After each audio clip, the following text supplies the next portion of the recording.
केंद्र सरकार ने भारतीय थल सेना के उप प्रमुख लेफ्टिनेंट जनरल उपेंद्र द्विवेदी को नया सेना प्रमुख नियुक्त किया है।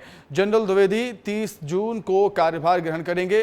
रीवा के मुडीला गांव में जन्मे द्विवेदी 2 साल तक सेवा में रह सकेंगे। 3 भाइयों में सबसे छोटे उपेंद्र ने रीवा सैनिक स्कूल से 1973 से 1980 तक पढ़ाई की। ग्रेजुएशन के बाद 15 दिसंबर 1984 को उनका सेना में कमीशन हुआ और अब जब उन्हें नया सेना प्रमुख नियुक्त कर दिया गया है, इस दौरान विस्तार न्यूज़ ने खास बातचीत की उनके बड़े भाई पीसी द्विवेदी से। उन्होंने क्या कुछ कहा है, सुनवाते हैं आपको। मध्य प्रदेश के रीवा से उपेंद्र द्विवेदी थल सेना प्रमुख बने और उनके बड़े भाई हमारे साथ हैं डॉक्टर पीसी द्विवेदी। हम जानेंगे कि कैसे वो उनको याद करते हैं। सर, बचपन बीता, किस तरह से याद करते हैं उनके साथ जो समय बीता आपका? मैं उनसे 10 वर्ष बड़ा था। निश्चित रूप से मैं एक संरक्षक के रूप में था। उनकी प्रारंभिक शिक्षा सरस्वती शिशु मंदिर अंबिकापुर में हुई।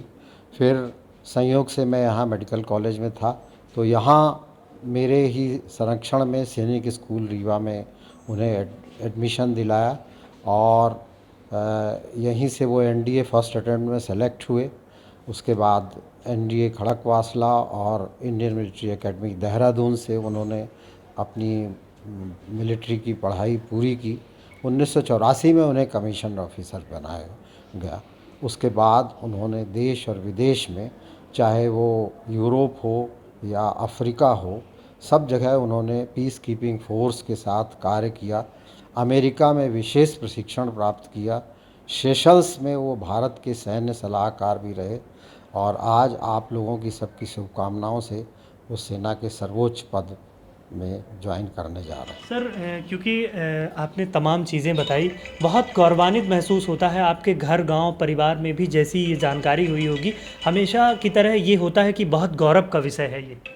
निश्चित रूप से ये परिवार के लिए बहुत गौरव का विषय है और सारे रीवा, विंध्य प्रदेश, यह कहूँ कि पूरे मध्य प्रदेश के लिए गौरव की बात है कि यहाँ से कोई सेनाध्यक्ष के रूप में बना।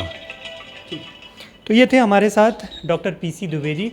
उपेंद्र द्विवेदी जो थल सेना प्रमुख बने हैं, उनके बड़े भाई हैं और याद करते हुए बताते हैं कि बचपन से ही पढ़ने में बहुत होशियार और हमेशा से ये लगता था कि ज़रूर कुछ बड़ा करेंगे। वीडियो जर्नलिस्ट आशुतोष के साथ विवेक तिवारी, विस्तार न्यूज़। सैनिक स्कूल इतिहास के में यह पहला अवसर है जब भारतीय सेना के सेनाध्यक्ष, भारतीय नौसेना के सेनाध्यक्ष दोनों ही एक ही विद्यालय के एवं एक ही बैच के छात्र।